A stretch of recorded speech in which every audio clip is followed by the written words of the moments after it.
ایک بچہ آیا نا اپنی ماں کے لیے لباس لینے کے لیے، اور پہلے وہ گیا اپنے چچا کے پاس، اس کی ماں بیوہ تھی، اس کا لباس پھٹ گیا تھا، اور وہ اپنے چچا کے پاس گیا تو اس نے دھتکار دیا۔ ماں نے اس کو روکا تھا، بیٹا نہ جانا، لیکن اس نے کہا کہ تیرے بدن کے اوپر جو لباس ہے وہ بھی پھٹ گیا ہے اور جگہ جگہ سے جسم جھلک رہا ہے، تو میں اپنے چچا سے آپ کے لیے لباس لے کے آتا ہوں۔ پھر جو رویہ اس نے اختیار کیا تو واپس روتا ہوا آ رہا تھا، تو کسی نے راستے نے پوچھا کہ کیا ماجرا ہوا؟ اس نے کہا چچا کے پاس گیا تھا ماں کے لیے لباس لینے، اس نے تو لا کے بھیج دیا۔ اللہ اکبر۔ تو اس نے کہا کہ جا سین حرم میں محبت نام کا ایک شخص بیٹھا ہوا ہے، اگر تو اپنا دکھڑا اس کے سامنے پیش کرے تو وہ امید ہے تمہیں رد نہیں کریں گے، لیکن سن لے ان کا دین کوئی اور ہے۔ اللہ اکبر۔ اپنے ماں کے پاس آیا تو ماں کو کہا کہ چچا نے بلا کے بھیج دیا، لیکن آپ کی حالت مجھے دیکھی نہیں جا رہی۔ بچہ ابھی شعور کی منزلوں میں قدم رکھ رہا تھا، پہلے بہت چھوٹا تھا، اب اس کے اندر ایک جذبات تھے بچے کے اندر۔ تو ماں نے کہا کہ بیٹا نہیں، ان کے پاس نہیں جانا، سنا ہے کہ جو ان سے ملے دین دھرم چھین لیتے ہیں۔ اللہ اکبر۔ تو حضور علیہ الصلوۃ والسلام کے پاس جانے سے ماں روکنے لگی، لیکن بچے نے کہا کہ امی میں پکا رہوں گا، بتوں کا وفادار ہوں، تم اس ٹینشن کو، اس پریشانی کو چھوڑ دو۔ اور حضور کی خدمت میں حاضر ہوا۔ حضور صحن حرم میں چادر اوڑے بیٹھے ہوئے تھے، اور جا کے کہنے لگا میں پہلے بات آپ سے کر لیتا ہوں، آپ کا دین میں نے قبول نہیں کرنا۔ حضور مسکرا کے بولے بیٹا بتاؤ کس لیے آیا؟ کہا میری ماں بے لباس ہے، میں آپ سے لباس لوں۔ حضور نے چادر رحمت اتار کے اس کے کندھوں پہ ڈالا۔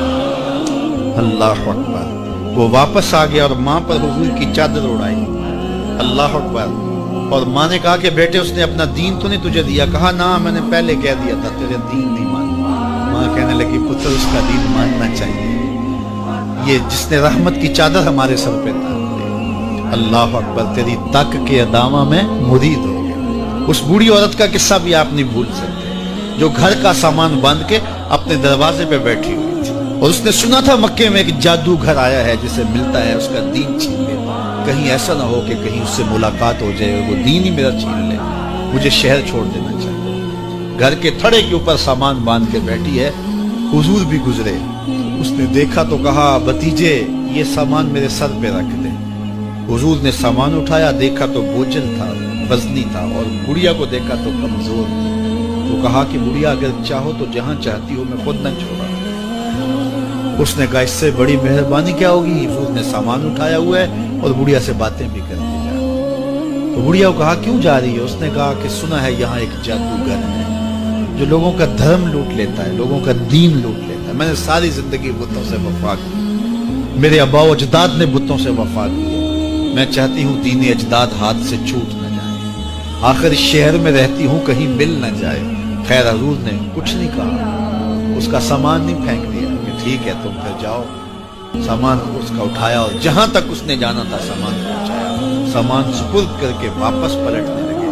تو اس نے کہا بچے اپنا نام تو بتا دیں، لوگ کہیں گے کہ مکہ چھوڑ آئی ہو تو بتاؤں گی ایک جادوگر کے دکھ سے چھوڑ آئی، تو وہ کتنا برا بھلا کہیں گے شہر مکہ کو کہ جس مکہ سے لوگ نقل مکانی کرنے پہ مجبور ہو گئے، تو میں انہیں یہ بھی بتاؤں گی کہ جس مکے میں جادوگر رہتا ہے اتنا اچھا نوجوان بھی رہتا ہے، تو تیرا نام لیا کروں گی، تیرے قصیدے پڑھا کروں گی۔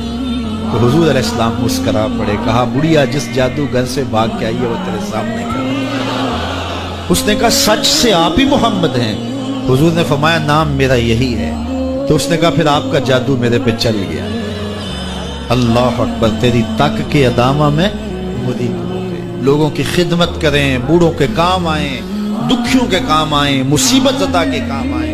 حضور یتیم ہو کے یتیم پرورتے، لاچاروں کی مدد کرتے، لوگوں کے گھروں میں پانی بھر کے دیتے، اور دکھیوں کے کام آ جاتے اور مصیبت زدوں کے کام آ جاتے۔